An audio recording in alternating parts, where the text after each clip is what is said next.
Graça e paz, irmãos. Agradecemos ao Senhor esta nova oportunidade que Ele nos tem. E seria bom que antes de que comecemos a considerar juntos estes capítulos, vamos a invocar o nome do Senhor, vamos a orar, vamos confiar no Senhor, vamos encomendar todo o nosso ser e nossa condição nas mãos do Senhor. Querido Pai, no precioso nome do Senhor Jesus Cristo, estamos agradecidos a Ti, Senhor, pelo que o Senhor tem preparado para nós. Com toda alegria, Senhor, deixamos nas Tuas mãos nosso ser, toda preocupação nossa, confiamos em Ti. Pedimos a Ti o socorro do Teu Santo Espírito. Pedimos do Senhor o cuidado, a guarda, a inspiração, a unção do Teu Santo Espírito. Não estamos aqui para nós mesmos, Senhor, nem para aparecer ou ter alguma coisa nossa. Guarda-nos de nossas necessidades, Senhor, e ajuda-nos na Tua bondade, na Tua misericórdia. Precisamos de Ti, e por isso temos invocado o Teu santo nome, em Cristo Jesus. Amém. Então, amados, com a ajuda do Senhor, vamos estar dando continuidade. Não? O problema não é meu? Ah, está bom, então. Vamos dar continuidade às considerações que estávamos trazendo sobre, primeiramente, as 7 igrejas da Ásia que foram escolhidas pelo Senhor para falar a todas as igrejas, para apresentar a Cristo como resposta aos desafios que a igreja tem que enfrentar do mundo, mas que o Senhor já venceu o mundo e Ele pede à igreja confiar nele, e Ele se apresenta de uma maneira especial a cada igreja, porque cada igreja tem que enfrentar da parte do diabo e do mundo uma situação especial. O Senhor responde às situações que a igreja tem que enfrentar. Estas são então igrejas históricas, mas que também foram usadas por Deus para projetar profecia. Então aqui podemos ter uma primeira leitura histórica, e por causa de que o livro é uma profecia, temos que ter também, junto com a leitura histórica, uma leitura profética. Do mesmo jeito, quando lemos a história dos patriarcas, temos uma leitura histórica, mas Paulo nos mostra por Gálatas e outras passagens da Bíblia como ele tinha também uma outra leitura. Ele podia perceber detrás da história a alegoria preparada por Deus para ensinar acerca do seu grande plano. Bem? Então aqui nós estamos lendo historicamente, mas como Deus deixou uma dica no começo: isto é uma profecia. No final disse que isto é uma profecia. Então, quando fazemos a comparação da história da igreja com a profecia, podemos ver como perfeitamente encaixa, ensambla o que Deus tinha falado com o que tem acontecido. Então Deus tem coisas que aprova através do Senhor Jesus, coisas que Ele corrige, e nós precisamos que Ele nos aprove e nos corrija. Amém? Graças a Deus. Vimos 3 igrejas, as 3 primeiras, que penso que seriam as que deveriam estar no capítulo 2. Ontem vimos como estas 7 igrejas estão divididas em 2 grupos. As 3 primeiras igrejas podem representar o que foi a história do cristianismo nos primeiros séculos até a Idade Média. Podemos dizer que a igreja em Pérgamo representa aquele período chamado na história eclesiástica de Igreja Católica Antiga. Mas agora, a partir de Tiatira, começa Deus a trabalhar com o segundo grupo de igrejas. Agora fala primeiramente os vencedores, depois fala as igrejas, primeiro os vencedores, depois as igrejas. E aqui faz menção de maneira especial da segunda vinda do Senhor. A cada igreja o Senhor lhe fez referência de sua vinda. Ele falou que a igreja seria encontrada por Ele em um estado ou em outro. Então vamos estar pendentes que não aconteça conosco ser achados pelo Senhor num estado que Ele reprove. Amém? Se não achados pelo Senhor num estado que Ele aprova. Já sabemos que Ele aprova a Cristo. Então temos que estar em Cristo.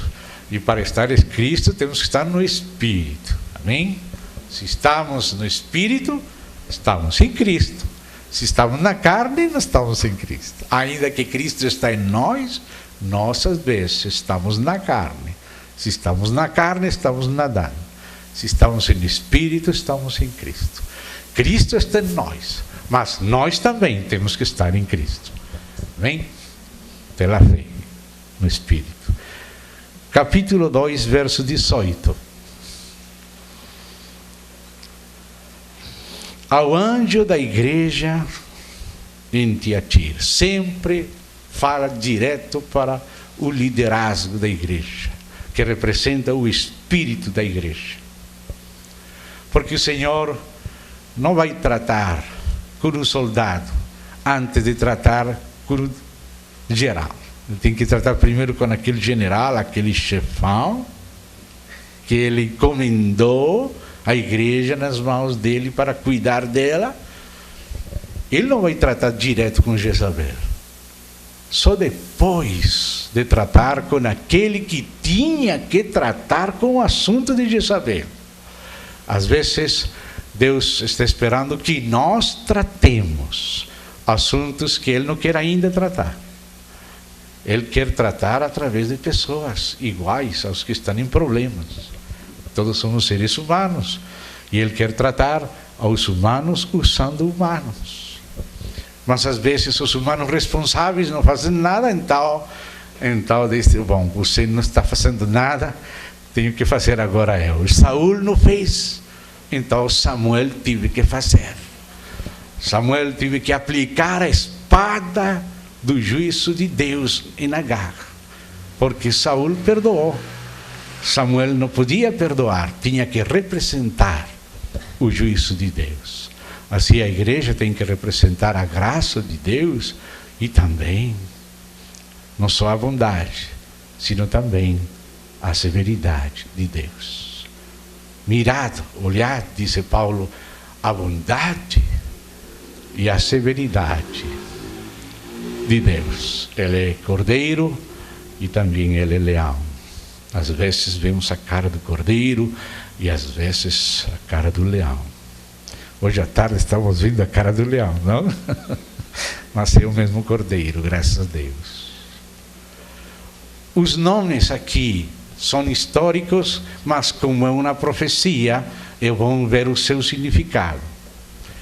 O nome Tiatira, alguns têm estudado o significado deste nome a partir do grego, encontrando um significado. Outros têm estudado a partir do latim, encontrando um outro significado, e você encontra na história da igreja vários significados, depende do idioma do qual estão tirando o sentido. Alguns, vindo do grego, entendem Tiatira como sacrifício contínuo, porque tisiastério, semelhante a Tiatira, quer dizer justamente altar de sacrifício. Outros falam como se significasse mulher dominante, vindo do latim. Mas o importante é essa descrição que faz o Senhor aqui, daquela condição lá em Tiatira, histórica, mas que serve de alegoria para um período da história da igreja, o quarto período, o período do meio, o período da alta Idade Média. Então diz aqui, estas coisas diz o Filho de Deus. Nos outros lugares o Filho de Deus, ele mesmo se apresentou, mas não se apresentou tão claramente como Filho, da maneira como se apresentou a Tiatira. Como que está no meio dos candeiros, aquele que tem os candeiros, as estrelas, aquele primeiro, o último, aquele que tem a espada, e depois vem umas outras apresentações, mas aquele que se apresenta claramente como o Filho de Deus, que ele tenha que se apresentar de maneira tão clara como o Filho de Deus, já começa a nos dar a impressão que naquelas cidades escuras, naquelas cidades médias que têm sido chamadas de oscurantismo, o Senhor tinha sido colocado de lado. E ele tem que falar, eu sou o Filho de Deus, que tem os olhos como chama de fogo, e os pés semelhantes ao bronze polido, aquele que passou por nós, pela morte, pelo juízo de Deus, que é o que representa aquele bronze polido. Ele é que discerne os pensamentos, os rins, como disse outro, disse realmente no grego, disse os rins. Aqui traduz a mente, mas no grego disse os rins, as entranhas, as mais íntimas das entranhas. Conheço as tuas obras. Você vai ver também aqui que Tiatira está muito relacionada com obras. Claro que as obras têm um lugar no plano de Deus, uma vez que sejam em Cristo, aquelas que Ele preparou e que são as obras dEle que nós temos que guardar em união com Ele. Mas às vezes há outras obras que são somente nossas, que não são de ouro, de prata e de pedras preciosas, senão somente de madeira, de feno, de palha, não? Conheço as tuas obras e o teu amor, e a tua fé, porque se não houvesse verdadeiros cristãos em Tiatira, não haveria nos céus, na presença de Deus, um candeeiro de ouro. Mas se há um candeeiro de ouro na presença de Deus, é porque realmente Tiatira está representada lá na sua presença. Porque os candeiros eram para estar na presença de Deus, primeiro. Depois, alumiar os que estão em casa. Mas você lembra no começo, quando os candeiros são descritos, o candeeiro tem que estar diante de Deus. Era o sacerdote diante de Deus, tinha que manter os candeiros diante de Deus. Conheça as tuas obras, o teu amor, a tua fé, o teu serviço, a tua perseverança e as tuas últimas obras mais numerosas do que as primeiras. Na igreja trabalhava. Essa era a jarrinha do óleo. Agora vem a tesourinha. Tenho, porém, contra ti. Estamos falando. Não está falando com Jezabel, não. Não fala com ela. Fala com o anjo da igreja. Tenho, porém, contra ti o tolerares que essa mulher Jezabel, que assim mesma se declara profetisa, não somente ensine, mas ainda seduza os meus servos a praticarem a prostituição e a comerem coisas sacrificadas aos ídolos. E aqui aparece uma mulher com um nome, Jezabel, que não é a primeira vez que aparece na Bíblia. Essa terminação Bel vem de Baal. Jezabel, a mulher de Acab, era uma adoradora de Baal, era uma mulher pagã, uma mulher que quis governar sobre o povo de Deus, que quis destruir Elias, que sustentava os profetas do paganismo.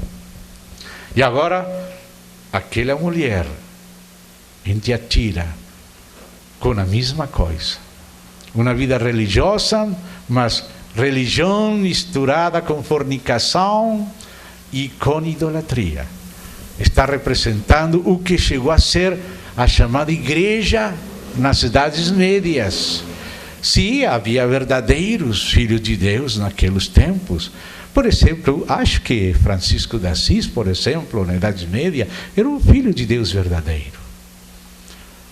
Outros homens de Deus foram fiéis, mas ao mesmo tempo que eram santos e serviam a Deus, toleravam aquela mulher de Jezabel. Não sei se foi por ironia, mas Francisco de Assis chegou e se prostrou diante do Papa Júlio II, um Papa guerreiro que houve naquele tempo dele, para pedir permissão para obedecer o Evangelho, para viver conforme o Evangelho. Francisco de Assis pediu permissão ao Papa. E aquele Papa muito inteligente lembrou dos valdenses, dos pretrobrucianos como Pierre de Bruys, que eles não deram permissão, então eles trabalharam isoladamente, sem submissão a Roma. Então este grande político, Júlio II, sim, deu permissão para Francisco obedecer o Evangelho e criar aquela ordem dos irmãos menores, que realmente salvaram o cristianismo na Idade Média. Mas aqui o Senhor está falando, apesar da fé, do amor, do serviço, das obras que havia naqueles tempos, representados por Tiatira, que ele não gostava de aquela tolerância com aquela mulher chamada Jezabel, que poderíamos depois encontrar de novo como a grande prostituta, que disse ser a esposa, ensina, era uma grande ensinadora. Aqui aparece ela ensinando, diz, a si mesma se declara profetisa, ou seja, está reclamando do mesmo jeito que a grande prostituta, que ela não é viúva, que ela está sentada como reina, exigindo a submissão de todos os servos de Deus a ela, querendo controlar a vida religiosa do povo de Deus, mas misturando, por isso fornicação, misturando idolatria e pecado. Até houve papas que foram acusados de magos. Se você estuda a história chamada pornocracia papal do século IX, X, XI, XII, do chamado história da igreja cristã, você vai encontrar coisa ruim, e você vai encontrar aqui mesmo que Deus tem que falar, denunciar o Senhor acerca dos que falavam das profundezas de Satanás. Nós temos interesse nas profundezas de Cristo, não queremos saber nada de Satanás, mas aquela gente tinha interesses estranhos, não?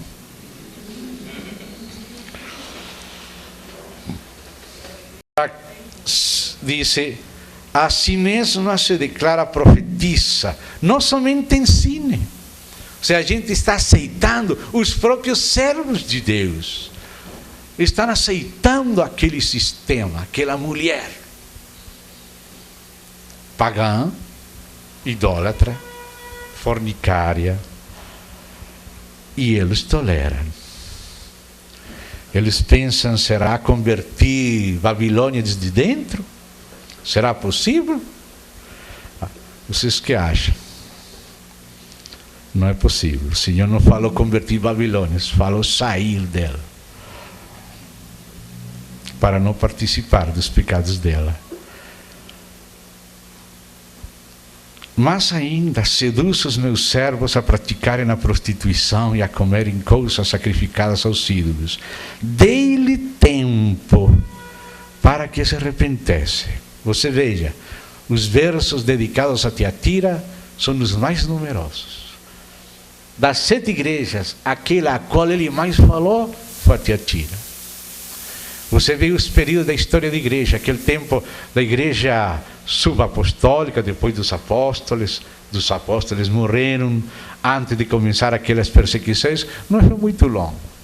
As perseguições duraram um tempo, até o século IV.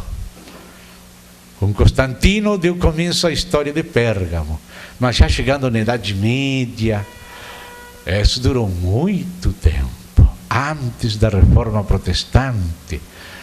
O aspecto romano papista da cristandade teve muito poder e muito tempo. E por que o Senhor deu-lhes tanto tempo?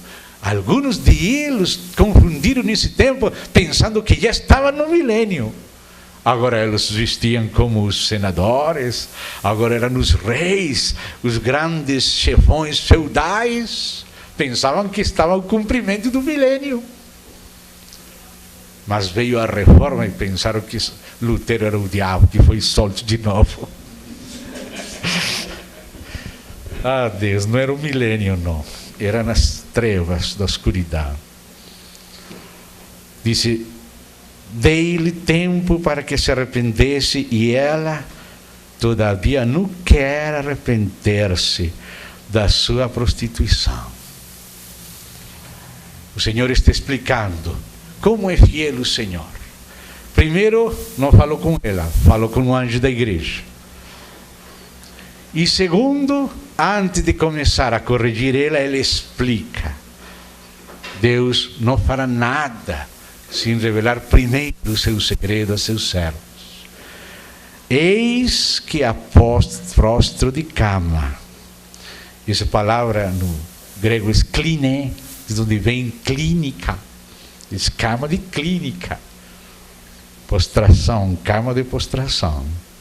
Bem como em grande tribulação, ou seja, que esta mulher e seus filhos vão estar presentes até a vinda de Cristo e estarão presentes na grande tribulação.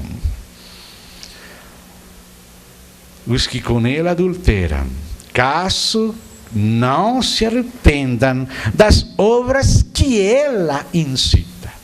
A minha tradução diz, a tradução em espanhol, não se arrependam das obras dela.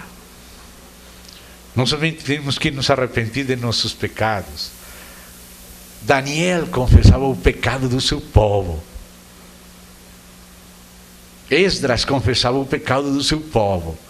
Se se encontrava um morto na cidade, você não matou, ninguém sabe quem matou, os anciãos tinham que oferecer sacrifício. Senhor, nós não temos que ver com este morto, não coloca o peso deste morto acima de nós.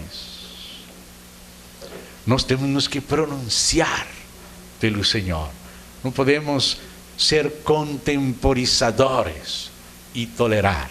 A gente tem que conhecer a verdade de Deus. Não ficar calados. Não tolerância. Ah, tolerância, sim, aí temos que tolerar. Dentre os irmãos temos que tolerar. Romanos 14 fala quais são as áreas nas quais temos que tolerar.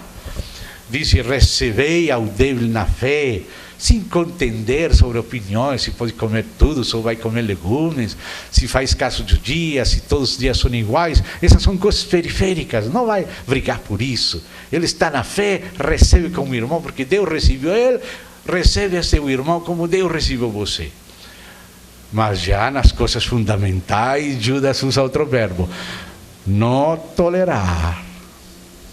Aquele que nos assuntos da fé fundamental está querendo apresentar algo distinto de Deus, de Cristo, da comum salvação, da fé, uma vez que foi dado aos santos.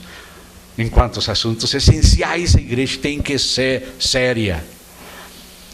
Vamos dizer a palavra correta. tem que ser, isto não vai gostar a gente de fora, e agora que se fala de fundamentalismo, não vão querer ouvir esta palavra. Mas existe uma intolerância sagrada, uma intolerância inspirada. Tem que haver muita misericórdia em certas áreas, muita compreensão, se são irmãos, filhos de Cristo, meninos em Cristo, mas os assuntos fundamentais, o Senhor manda a igreja ser clara, ser direta. Não pode tolerar Jezabel. Paulo escrevia aos Coríntios: vocês toleram, se alguém prega outro Jesus, vocês são tão largos, pode vir o diabo mesmo a pregar Jesus, vocês não se dão conta. Outro espírito, outro evangelho, vocês estão tolerando. Ou seja, que não tinha que tolerar quando são coisas essenciais acerca da pessoa do Senhor Jesus, de Deus, acerca da essência do Evangelho. Nisso tem que ser claros, verticais. Se são coisas assim, pode comer legume ou carne, isso não tem problema. Agora, você vai salvar só comendo legume, já não está tratando só de legume, está tratando do Evangelho. Então é diferente. Legume não é problema, mas salvação por comer só legume, isso sim é problema. Então temos que distinguir com clareza. Porque o diabo astuto se disfarça com uma aureola muito bonitinha. Então, as coisas que são essenciais, os santos têm que estar de olho. Nem ainda que apareça um anjo, nem sequer o próprio Paulo ressuscitado pode chegar aqui a pregar um outro evangelho, não. Vai embora, Paulo. Você tem que voltar para o túmulo. Outro evangelho não. Porque esse não é de Paulo.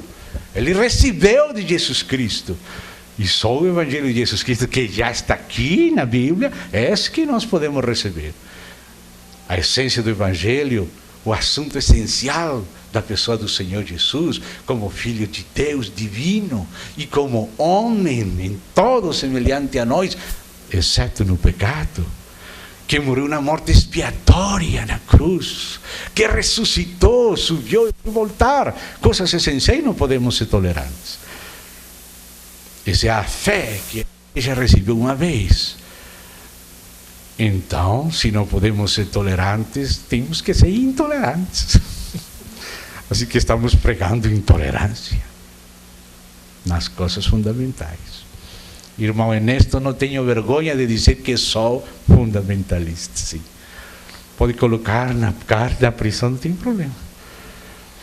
Jesus Cristo é o Filho de Deus, que viveu na vida sem pecado, nasceu da Virgem Maria, viveu sem pecado, morreu uma morte expiatória para cumprir tudo o que significa naqueles sacrifícios, todos os aspectos dele, ressuscitou integramente, ascendeu, vai voltar, está intercedendo por nós, crendo nele por la fé somos salvos, recebendo ele, ele nos dá tudo que ele é, tudo que ele fez, nele estamos completos. Agora só resta viver por ele, com a ajuda dele, pelo Espírito, onde tudo está provisto. Isso é essencial, não vamos deixar isso, não. Mas coisas por lá, pelas periferias, irmão, o inimigo é muito astuto. E aqui o Senhor fala à igreja, não tolerar o que não tem que ser tolerado. Tem coisas, sim, Romanos 14 fala, não brigar, questões assim, periferia. Não temos que fazer diferença entre o mosquito e o camelo.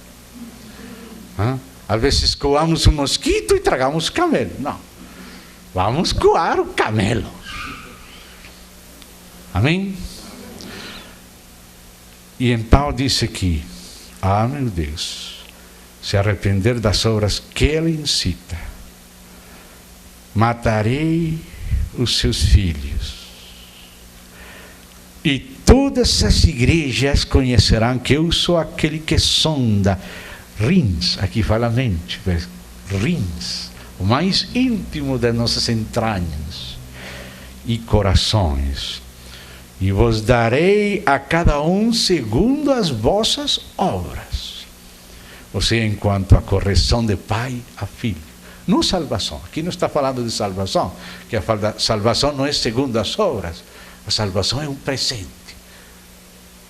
dádiva de Deus é vida eterna. Ninguém pode ser salvo por obras, por méritos. Se Ele não nos dá, ficamos perdidos. Mas Ele nos amou, nos deu seu Filho, nos deu vida quando estávamos mortos, nos deu seu Espírito, nos deu tudo. E agora temos. E claro, como temos, Ele espera que andemos segundo o que temos, segundo o que Ele nos deu. Se vamos a ser filhos que temos tudo, mas queremos deixar o Espírito lá num cantinho, queremos continuar andando na carne, nosso Pai vai ter que nos corrigir. Bom. Digo todavia a vosotros os demais, aleluia, graças a Deus por este remanescente. Deus sempre se reserva um remanescente, ainda naqueles tempos escuros. Aqui Deus está falando daquele remanescente. Vosotros os demais de Tiatira, a tantos quantos não têm essa doutrina e que não conheceram, como eles dizem, há coisas que é melhor nem conhecer. Não conheceram, como eles dizem, as coisas profundas de Satanás. Outra carga não jogarei sobre vós. Aqueles irmãos como os valdenses, os petrobricianos, os de Henrique de Lausana, aqueles irmãos que não eram romanistas e que estavam mantendo um testemunho de fé em Cristo, no Evangelho, na Palavra de Deus, estão representados por este remanescente. Os demais, que não têm aquela doutrina de Jezabel, etc. Tão somente conservai o que tendes, até que eu venha. Então aqui estamos vendo que o Senhor faz menção da sua segunda vinda à igreja em Tiatira. Mas a igreja em Tiatira tem alguns que estão sendo corrigidos e outros que estão sendo animados para continuar.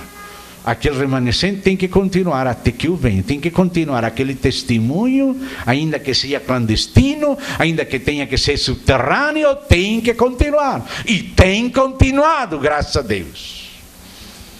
Aquela tocha tem passado de geração em geração. E somos devedores ao testemunho de muitos amados irmãos que vêm daquelas datas, graças a Deus. Agora diz aqui, ao vencedor, sempre fala o vencedor, e ao que guardar até ao fim as minhas obras, porque as obras que temos que fazer como filhos, não para ser salvos, sino que é normal, se já somos filhos, somos uma máquina espiritual de obras, não para ser salvos, só por ser filhos. Por ser filhos vamos servir a Deus, mas não segundo nossa febre natural, sino as obras que Ele tem preparado, as minhas obras. Ele tem preparadas obras para que seus filhos salvos por fé e por graça, e não para a salvação, sino por causa de ser um efeito natural, normal, espiritual de ser salvos, eles vão guardar em nome do Senhor, em união com o Senhor, umas obras dele, que Ele preparou para nós andar nas obras dele, em espírito e em verdade. Ele tem preparado coisas que você tem que fazer, porque você, sendo salvo, não foi já para o céu. Por que Deus deixou você aqui um tempinho mais? Porque no cada irmão que recebe o Senhor, você vai para o céu. Me lembro uma vez um irmão foi batizado e a água levou ele e morreu.